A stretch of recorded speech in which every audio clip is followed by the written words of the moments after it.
Krishna. Welcome and welcome back to my channel. I am दुबुदा dazzling. आपका इस नई वीडियो में स्वागत करते हैं। हरी बोल। तो ये महीना हॉट समर का पहुंच चुका है, जहाँ पे हमने भगवान के साथ चंदन यात्रा का सेलिब्रेशन करी, नरसिंह चतुर्दशी की सेलिब्रेशन करी और हमने श्री राधा रमण लाल का प्राकट्य उत्सव का सेलिब्रेशन करा।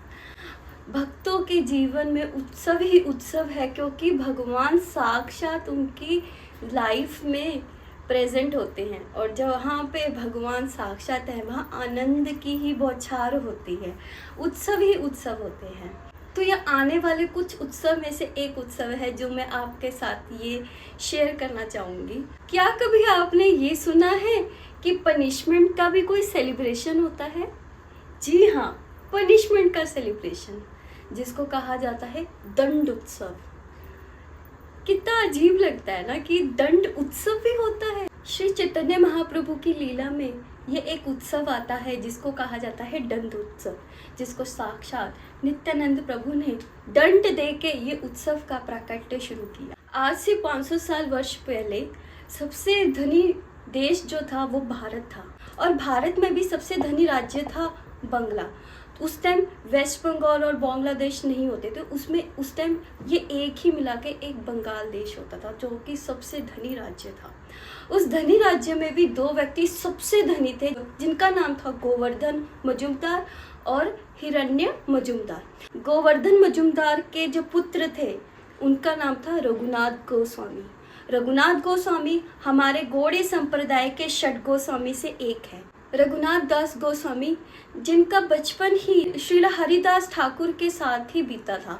वो हरिदास ठाकुर को देख के ही बड़े हुए थे, वो कैसे भगवान के नित्य नियम की हरिनाम में, कथा में और महाप्रभु के आंदोलन में लगे रहते थे भगवान की सेवा में।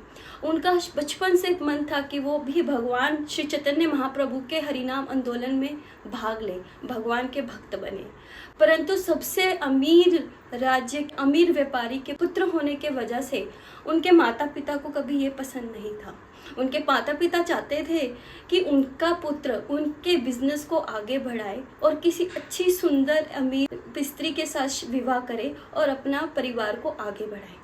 पर भगवान के भक्तों का मन कभी भी भगवान इन संसारिक चीज़ों में नहीं लगता, और उनका सदैव मन होता था कि मैं कब भगवान की भक्ति करूं, मैं कब भगवान के आंदोलन में जुड़ूं, मैं कब इन संसारी चीज़ों को छोड़ दूं। परंतु उनके माता पिता उनका विवाह एक सुंदर स्त्री के साथ करा देते हैं, पर वो भक्त होने के कारण उनका कभी भी मन नहीं उसमें लगता और वो मौका देख के श्री चैतन्य महाप्रभु के आंदोलन में भाग जाते हैं।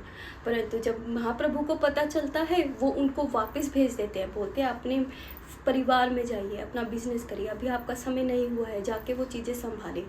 परंतु उनका अंदर से मन इतना आक्रोश होता है, इतना दुखी होता है, वो बोलते हैं कि कब मुझे भगवान अपनाएंगे, कब मुझे अपनाएंगे। इससे हमें पता चलता है कि भगवान के पास हमें डायरेक्ट नहीं जाना चाहिए, हमें भक्तों का संग लेके, गुरु की आज्ञा लेके ही भगवान के पास जाना चाहिए। कुछ समय पश्चात नित्यानंद महाप्रभु अपने पार्षदों के साथ पानी हट्टी के पास आते हैं और वो रघुनाथ पंडित के वहाँ रुकते हैं।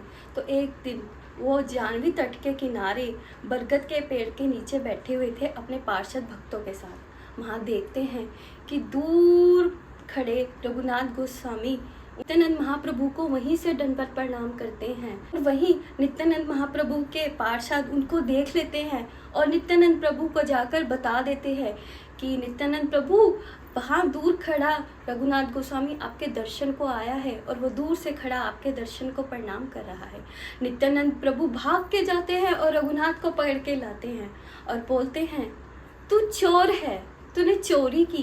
क्योंकि नित्यानंद प्रभु जानते थे रघुनाथ गोस्वामी श्री चैतन्य महाप्रभु से मिले थे, वे जानते थे कि महाप्रभु ने उनको वापस भेज दिया था, और वे जानते हैं भगवान भक्त के और गुरु के बिना नहीं मिलते, क्योंकि नित्यानंद प्रभु साक्षात गुरु तत्व है, वे बलराम है। जब तक उनके दर्शन को नहीं जाते, जब तक हम उनका आश्रय नहीं लेते, तब तक हम श्री चैतन्य महाप्रभु तक नहीं पहुंच सकते। यस्य प्रसादा भगवत प्रसादो यस्य प्रसादा न गति को तोपी, यह हम रोज प्रार्थना करते हैं। नित्यानंद प्रभु रघुनाथ के पास जाते हैं और उसको पकड़ के अपने श्री चरणों पे रखते हैं और बोलते हैं कि तू चोर है, भक्त भगवान की संपत्ति होते हैं और तू भगवान के पास चला गया बिना भक्तों को बताए, तुझे दंड मिलेगा। और ये दंड इतना आनंद से भरा होता है कि इसको हम उत्सव की तरह मनाते हैं। इतनी गर्मी में नित्यानंद प्रभु कहते हैं कि चलो हमें दही चिड़ा खिलाओ। इस दंड उत्सव को इतना प्रेममय बनाते हैं जो कि इतना मीठा होता है, दूध के रस भरा जितना होता है, फल होते हैं, ड्राई फ्रूट्स होते हैं, शक्कर आदि सब होती है और इसको मिक्स करके दही चिड़ा का उत्सव मनाया जाता है। 500 वर्ष पूर्व किस प्रकार ये बनाया, आज मैं आपके साथ ये रेसिपी शेयर करूँगी। उसके लिए हमें राधा रानी की किचन पे जाना होगा, मतलब हमारे घर की किचन, हमारे राधा माधव की किचन। तो हम वहाँ चलते हैं और इसकी रेसिपी मैं आपके साथ शेयर करती हूँ। हरि बोल।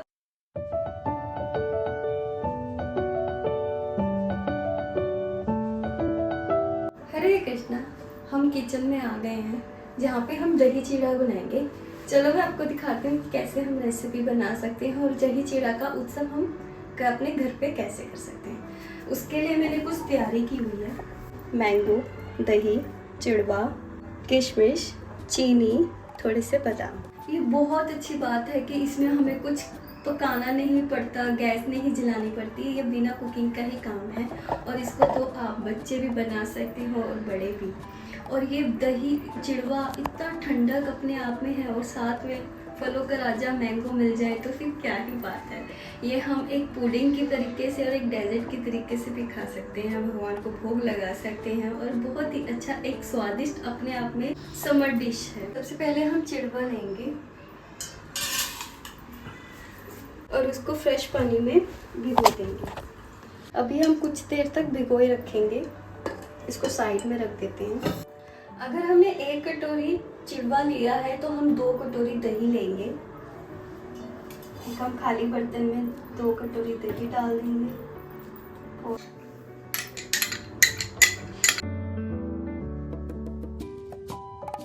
हम इसमें मैंगो फ्रूट का यूज़ करेंगे, मैंगो फ्लेवर डालेंगे। उसके लिए हम मैंगो को थोड़ा सा कट करेंगे क्यूब्स में और कुछ हम उसका पल्प बनाएंगे।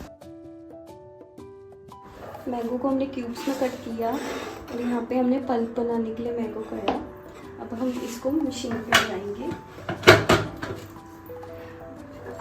और हमारे लिए 1 शक्कर चीनी बहुत है, इसमें डालेंगे और इसको लिड लगा के मशीन को स्टार्ट करेंगे।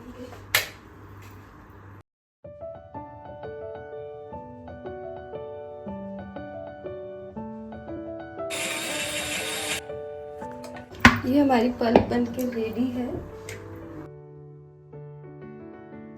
अब हम कर्ड को एक बार मिक्स करेंगे। एक स्मूथ सा दही हमारे पास है, इसमें डाल देंगे और इस पल्प के अंदर हमारी शक्कर मिली हुई है।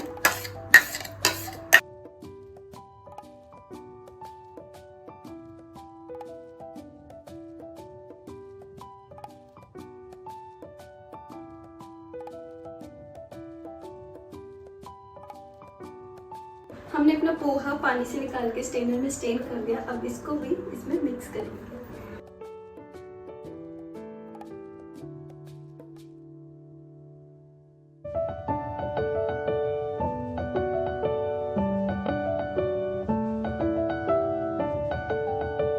मैंने कुछ ड्राई फ्रूट्स को कट करके रखा है, बादाम को वो डाल देंगे और किशमिश, इसको मिक्स करेंगे।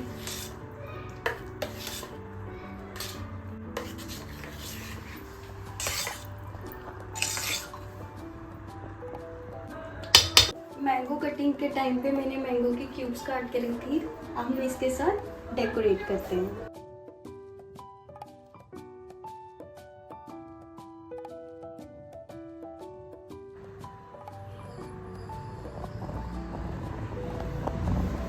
मैंगो क्यूब के साथ हमने उसको डेकोरेट कर दिया है और अब हम इसको थोड़ी देर रखेंगे फ्रिज में कि ठंडा हो जाए और भगवान को हम ठंडा ठंडा सर्व करें। A few moments later. अभी हमने फ्रिज से निकाल लिया है और ये बहुत ठंडी ठंडी लग रही है और ये बहुत ज़्यादा टेस्टी लग रही है। पर उससे पहले हम भगवान को भोग लगाएंगे। तो स्पून की हेल्प से हम भगवान के